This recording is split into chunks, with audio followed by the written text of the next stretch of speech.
Hello बच्चों, कैसे हैं आप लोग। आशा करता हूँ आप लोग अच्छे होंगे और अपने पढ़ाई में लगे हुए होंगे। बच्चों, जो आज की क्लास है ये हमारा यूनिट फर्स्ट का हिंदी व्याकरण का यूनिट फर्स्ट का यह हमारा लास्ट लेक्चर होने वाला है। इसके बाद हम लोग नेक्स्ट टॉपिक में बढ़ेंगे, नेक्स्ट चैप्टर में बढ़ेंगे, नेक्स्ट अध्याय में बढ़ेंगे। ये जो है इसके अंदर हम पढ़ना क्या चाहेंगे, इसमें इसमें आप लोगों को हम बात करेंगे इसमें लिपि के बारे में। पिछले लेक्चर में भी आप लोगों को बताए थे हम, तो इसमें हम पढ़ेंगे लिपि के बारे में। लिपि क्या होता है, लिपि कितने प्रकार की होती है, कौन कौन भाषा के लिए कौन कौन सी लिपि होती है, उसके बाद लिप्यंतर क्या होता है। ये आप लोगों के लिए शायद एक नया टर्म होगा जो यहाँ पर आप लोग को लिखा गया है, इसके बारे में बात करेंगे। इसके बाद हम बात करेंगे वर्ण के बारे में, वर्ण क्या होता है, वर्णमाला क्या होता है, और इसी के साथ हम ये भी बात करेंगे तो आखिर जो हिंदी व्याकरण है, हिंदी व्याकरण क्या होता है, हिंदी व्याकरण का भाग क्या है। ये सारे चीज पढ़कर हम इस फर्स्ट चैप्टर को खत्म करने के प्रयास किए हैं और आशा करते हैं तो आप लोगों को यह जो वीडियो है अच्छी लगेगी और आप लोगों को समझ में भी आएगा। बात करते हैं, स्टार्ट करते हैं पहला लिपि के बारे में। तो लिपि क्या होता है, तो बात करते हैं तो लिपि के बारे में। तो जो लिपि है यह संस्कृत के लिप धातु से आया। कहां से आया है? संस्कृत के लिप धातु से। इसका मतलब है क्या, जिस प्रकार से भाषा आया था भाष धातु से, पढ़े थे हम लोग, क्या पढ़े थे? भाषा जो आया था किस धातु से आया था? भाष धातु से आया था। इस प्रकार अगर कोई बोले आप लोगों को तो लिपि कहां से आया है, लिपि शब्द कहां से आया है, तो यह आया है संस्कृत के लिप धातु से आया है, जिसका अर्थ क्या होता है? जिसका अर्थ होता है लेखना, अंकित करना या चित्रित करना। किसी भी चीज को लिखना या उसको क्या करना, अंकित करना। या अंकित करने का मतलब क्या है? वहां पर मोहर जैसा उसको छाप छोड़ना या चित्रित करना। इसका मतलब अलग अलग प्रकार के चित्र बनाना। ये सारे तीनों जो चीज है ये किसका अर्थ होता है? ये होता है लिप धातु का अर्थ होता है। और लिप धातु से ही क्या आया है? ये आया है मेरा लिपि आया है। इसका मतलब लिपि शब्द कहां से आया है? तो बोलेंगे संस्कृत से। संस्कृत में भी किस धातु से आया है? लिप धातु से आया है। लिप धातु का अर्थ क्या होता है? लिप धातु का अर्थ होता है लेखना, अंकित करना या चित्रित करना। अब बात करेंगे हम तो इसका अगर परिभाषा क्या होता है, आप लोग पढ़े होंगे तो एक साधारण सी परिभाषा है जो सबको पता होता है। लिपि क्या है? तो लिपि क्या है? भाषा के लिखने के ढंग को क्या कहते हैं? लिपि कहते हैं। सिंपल सा। आशा करता हूं तो आप लोगों को ये पता होगा। एक यहाँ पर लिखे हैं, भाषा के लिखित रूप को प्रकट करने के लिए प्रयुक्त चिन्हों और उनके लिखने की पद्धति को लिपि कहते हैं। यानी उसमें जो भाषा को जो लिखने का ढंग होता है, यानी भाषा को जब लिखा जाता है, चाहे कोई भी भाषा हो, हिंदी, उर्दू, संस्कृत, कोई भी भाषा हो, पंजाबी, तेलुगु, कोई भी भाषा अगर हो, उसको जब लिखा जाता है तो उसके अंदर में क्या पद्धति होती है उसका, और उसमें जो चिन्ह और उनके लिखने की पद्धति होता है, इसे ही हम क्या बोलते हैं? इसे ही हम लोग लिपि बोलते हैं। यानी भाषा के अंदर जो चिन्ह बना हुआ है उसको और उसमें लिखने की पद्धति को क्या बोलेंगे? लिपि कहेंगे। दूसरा परिभाषा क्या बोलेंगे? भाषा के जो लिखने का ढंग होता है उसे हम क्या कहेंगे? लिपि कहेंगे। बात करते हैं तो भारत में बहुत सारे लिपियां हैं, लेकिन इसमें से बात करें सबसे जो पुरानी लिपि है वह क्या है? ब्राह्मी लिपि है। याद रखिएगा, सबसे पुरानी लिपि क्या है? ब्राह्मी लिपि। जिस प्रकार से सबसे पुरानी भाषा क्या थी? संस्कृत था, उसी प्रकार से सबसे पुरानी लिपि क्या हुआ? ब्राह्मी लिपि हुआ। और ब्राह्मी लिपि के बाद ये सारे लिपियां भारत में बनते गए। लिपि क्या है आप लोगों को बता दिए। तो भाषा को लिखने के ढंग को लिपि कहते हैं, या भाषा के लिखित रूप में प्रकट करने के लिए, भाषा को लिखित रूप में प्रकट करने के लिए उसमें जो चिन्ह होता है, उसके लिखने के जो पद्धति होता है, उसे ही क्या कहेंगे? लिपि कहेंगे। सिंपल सा परिभाषा हुआ। अब बात करते हैं तो आखिर ब्राह्मी लिपि तो सबसे पुरानी लिपि हो गई, लेकिन इसके बाद में बहुत सारे लिपियां बने। जैसे बात करें देवनागरी लिपि, इसके बारे में आपको पता होगा, पिछले लेक्चर में हम बताए थे इसी के बारे में। तो देवनागरी लिपि क्या होता है? हम बताए थे देवनागरी लिपि जो है उसी लिपि में हिंदी को लिखा जाता है। क्या देवनागरी लिपि में केवल हिंदी को ही लिखा जाता है? बिल्कुल नहीं। देवनागरी लिपि में आप लोगों को हिंदी को, संस्कृत को, मराठी को, कोंकणी को, नेपाली को, ये सारे भाषाओं को किसमें लिखा जाता है?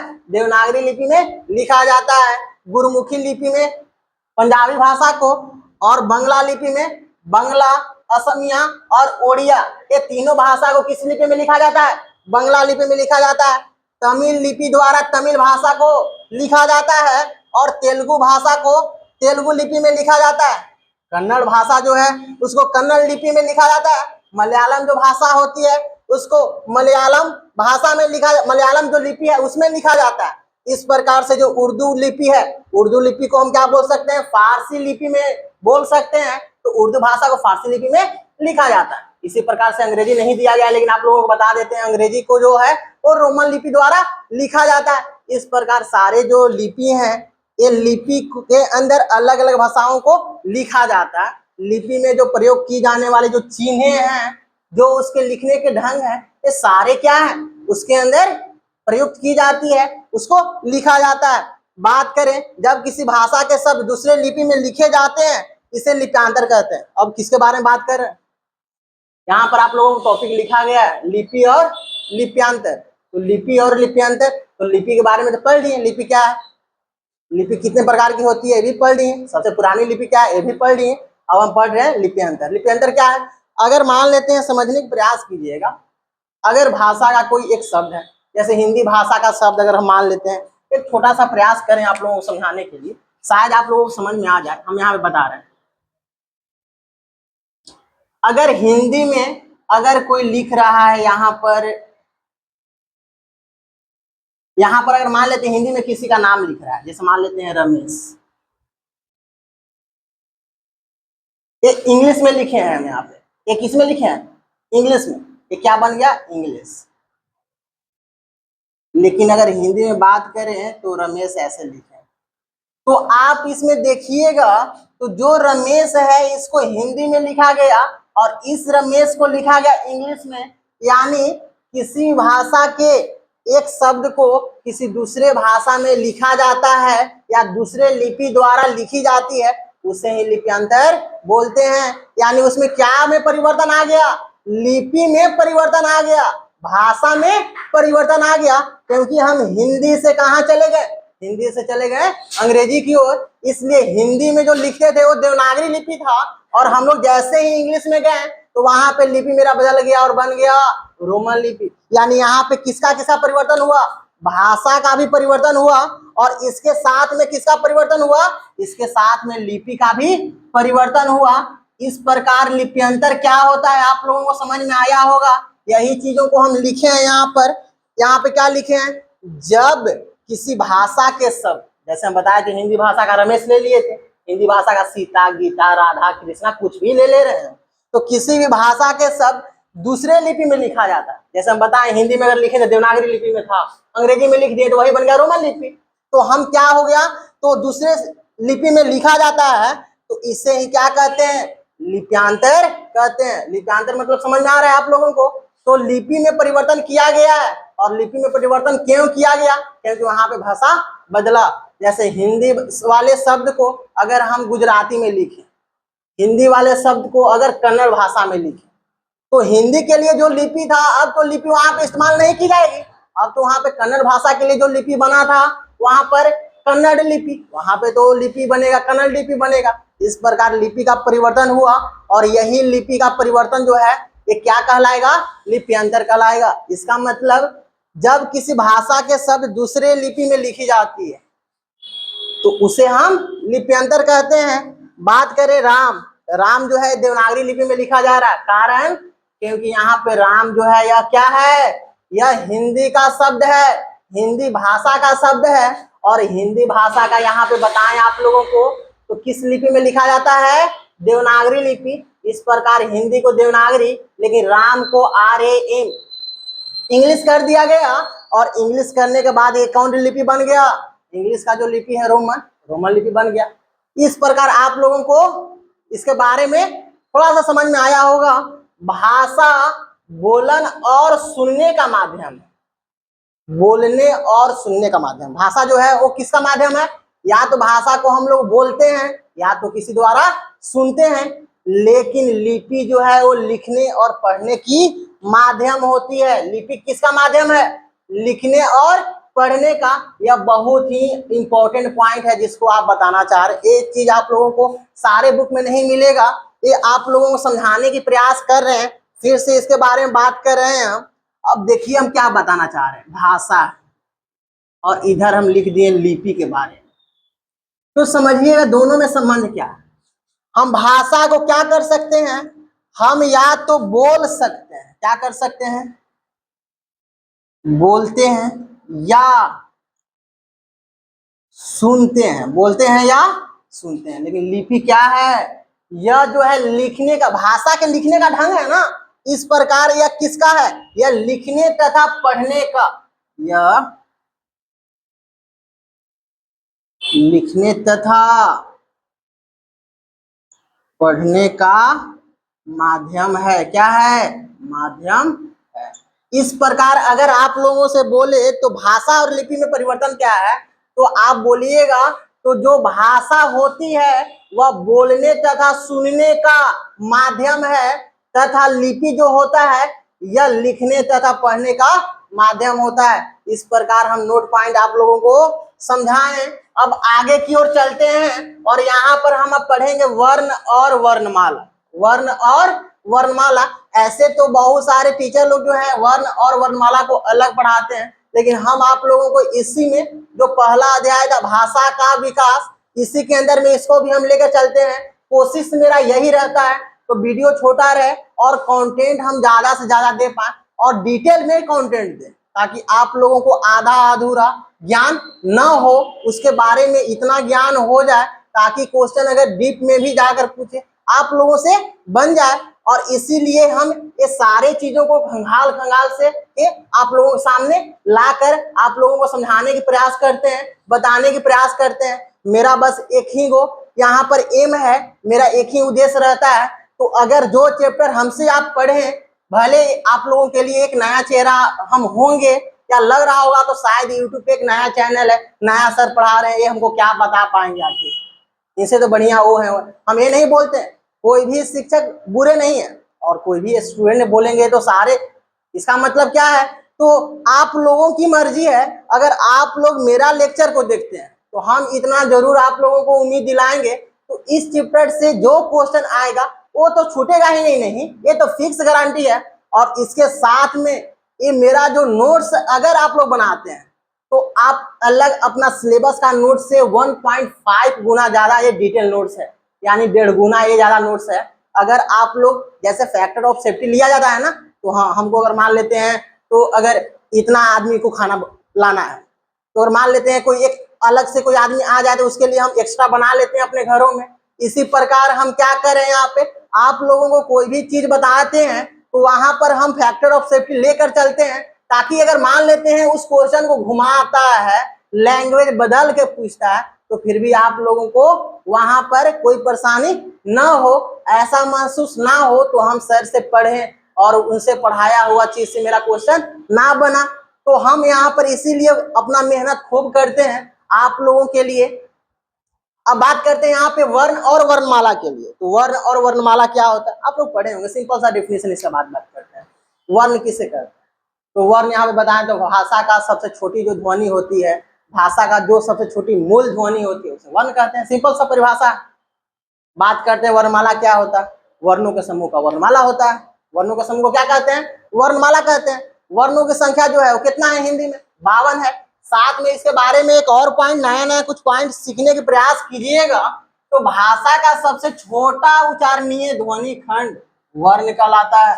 यानी भाषा को जब अगर आप बोलते हैं तो बोलने में जो ध्वनि निकलता है, जब आप बोलिएगा किसी चीज को तो उसमें ध्वनि निकल रहा है, तो उस ध्वनि का सबसे जो छोटा सबसे छोटा जो उसके अंदर का खंड होगा उसे ही क्या बोलेंगे, वर्ण बोलेंगे। यानी अगर जो ध्वनि हमारे अंदर से निकल रहा है तो वही ध्वनि का जो सबसे छोटा सा खंड है वही क्या कहलाएगा, वर्ण।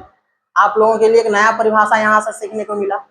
साथ में वर्ण ध्वनि पर आधारित होता है। वर्ण किस पर आधारित होता है, ध्वनि पर, क्योंकि जब हम ध्वनि को निकाले बाहर तभी वर्ण आया। यानी अगर ध्वनि नहीं तो वर्ण नहीं होगा, और अगर वर्ण नहीं तो शब्द नहीं होगा, और अगर शब्द नहीं तो वाक्य नहीं होगा। यानी सब एक तरह से जुड़ा हुआ है। इसका मतलब क्या है, तो वर्ण जो है वह ध्वनि पर आधारित होता है तथा अकेला बोला जा सकता है। यानी वर्ण को अकेला बोला जा सकता है। कैसे, अगर बात करें अ एक प्रकार का वर्ण है। बोलिए अब बोलने के लिए किसी दूसरे की जरूरत सहायता ली जा रही है नहीं। बोलिए क को अगर लिखेंगे तो क्या हो जाएगा, क प्लस अ। लेकिन ये भी तो क्या वर्ण से ही बोला जा रहा है। यानी वर्ण को बोलने के लिए किसी दूसरे की सहायता नहीं ली जाती है। यही चीज यहाँ पे लिखे हैं, तो यह अकेला बोला जा सकता है और इन्हें वर्णों से मिलकर बना होता है। यानी जो शब्द होता है, जैसे मान लेते हैं अभी हम यहाँ पे लिखे थे, क्या यहाँ पर लिखे थे, लिख लेते हैं यहाँ पर कलम। तो यह एक प्रकार की हिंदी का शब्द हुआ। ये बना है कैसे, क प्लस ल प्लस म। तो क ल और म ये सारा तीनों क्या हुआ, ये मेरे लिए क्या हुआ, ये वर्ण हुआ। अब इस वर्ण का भी अगर तोड़ेंगे तो बनेगा क प्लस अ, ल प्लस अ, म प्लस अ। लेकिन अगर सिंपल बात करें तो जो वर्ण है, ये वर्ण क्या बनाया, शब्द बनाया। क्या बनाया, शब्द बनाया। और यही पॉइंट को यहाँ पे लिखे हैं, शब्द इन्हीं वर्णों से मिलकर बना हुआ है। यानी आप लोगों को यहाँ से 3 पॉइंट सीखने को मिला। वर्ण ध्वनि पर आधारित होता है, पहला बात। दूसरा बात है यहाँ पे, तो यह अकेला भी बोला जा सकता है। यानी वर्ण को बोलने के लिए किसी दूसरे की सहायता नहीं ली जाती है। उदाहरण के लिए आप लोगों को पता होगा, स्वर वर्ण के नाम सुने होंगे। स्वर्ण वर्ण जो होता है, तो उसमें हम पढ़े हैं, अंग्रेजी में पढ़े हैं, वोवेल और कॉन्सोनेंट। तो वोवेल क्या होता है, जिसको बोलने के लिए किसी दूसरे की सहायता नहीं ली जाती है। उसमें ए ई आई ओ यू था। यहाँ पे अगर हम बात करेंगे तो जो वर्ण होता है, वो वर्ण होता है कितना, टोटल 52, जिसमें स्वर वर्ण होता है 13 और व्यंजन वर्ण होता है 39। 39 और 13 जोड़ेंगे कितना हो गया, 52।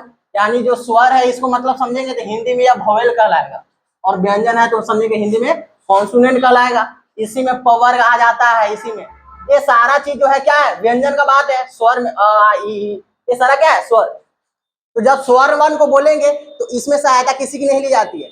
लेकिन अगर मान लेते हैं व्यंजन को भी बोलेंगे तो व्यंजन के लिए स्वर की सहायता ली जाएगी। जैसे क ख ग घ बोल रहे हैं तो क प्लस अ। तो आखिर मान लेते हैं जो व्यंजन हुआ, तो व्यंजन में तो आखिर स्वर की सहायता ली गई। तो स्वर भी व्यंजन, स्वर भी जो है वो भी वर्ण है, और व्यंजन भी है वो भी वर्ण है। यानी वर्ण का भी 2 प्रकार होता है, स्वर वर्ण, व्यंजन वर्ण, इस प्रकार का होता है। तो इसका मतलब है क्या, सिंपल बात आप लोगों को समझना यही चाहिए। तो वर्ण ध्वनि पर आधारित होती है, क्योंकि ध्वनि निकला तब वर्ण बाहर आया। और क्या, यह अकेला भी बोला जा सकता है तथा सब इन्हीं वर्णों से, जैसे यहाँ पे समझाएं, बना हुआ है।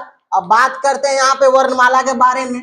तो भाषा के सभी वर्णों को अगर निश्चित क्रम में सजा दे, जैसे अगर मान लेते हैं यहाँ पे ऐसे लिखा हुआ आप लोगों को मिल जाए, अगर मान लेते हैं समझाने का प्रयास करें, यहाँ पे समझाने का प्रयास करें। यहाँ पे अगर बात करें, एक जगह लिखा गया है, मान लेते हैं र, यहाँ पे एक जगह लिख गया है, यहाँ पे म, और यहाँ पे एक जगह लिखा हुआ है न। अब यहाँ पे आप लोगों को ये 3 को क्या मिला है, वर्ण। अगर ये तीनों वर्ण को आप लोगों को क्रमबद्ध तरीका से, सही तरीका से सजा कर अगर आप लिख देते हैं, वो क्या कहला जाएगा, वो कहला जाएगा आप लोगों को वर्णमाला कहलाएगा।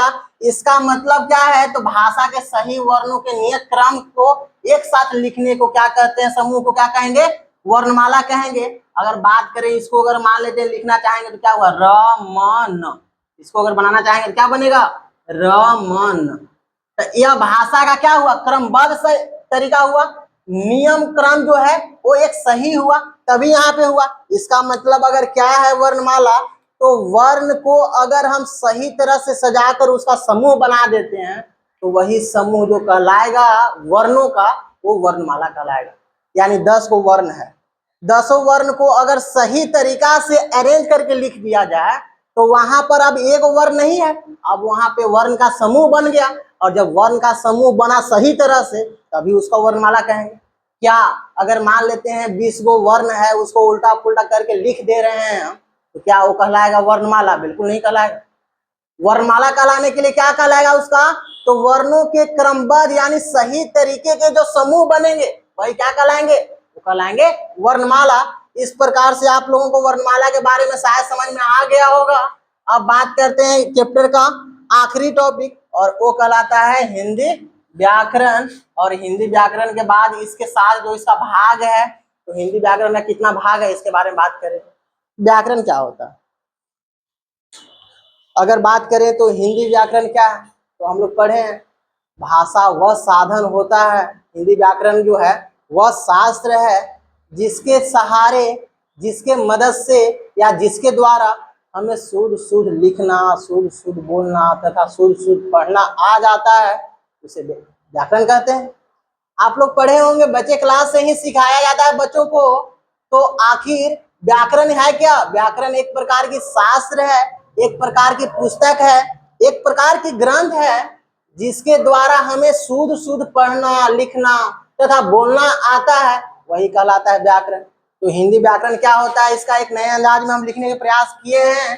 तो भाषा को शुद्ध, शुद्ध मतलब सही सही यानी बिना गलती का, सरल मतलब आसान, सरल मतलब आसान, तथा प्रभावी बनाने के लिए, प्रभावी मतलब इफेक्टिव यानी दूसरे पर उसका दबाव बनाने के लिए क्या जो साधन होता है वही कहलाता है व्याकरण। यानी किसी भी भाषा को उसको शुद्ध करने के लिए यानी सही सही लिखने के लिए, उसको सरल यानी आसान करने के लिए तथा उसको प्रभावी यानी पावरफुल बनाने के लिए जो साधन होता है वही क्या कहलाता है? व्याकरण कहलाता है। यानी व्याकरण के द्वारा हम लोग भाषा को आसानी से उसको लिख सकते हैं, आसानी से उसको हम सही सही पढ़ सकते हैं, और आसानी से सही सही हम समझ भी सकते हैं, और उसको हम आसानी से किसी दूसरे को समझा भी सकते हैं। यानी यह एक प्रकार का हम लोगों को एक्स्ट्रा ऑर्डिनरी नॉलेज देता है। कौन सा? व्याकरण, जिसके द्वारा हमें किसी भी भाषा को आसान, सरल तथा प्रभावी साधन द्वारा हम उसको समझ सकते हैं, उसका अहमियत हम जान सकते हैं। बात करते हैं इसके भागों के, तो इसका भाग क्या होता है? ऐसे आप लोग पढ़े होंगे तो व्याकरण का 5 भाग होता है, वाक्य विचार, चिन्ह विचार, छंद विचार, ये सारी चीजें पढ़े होंगे।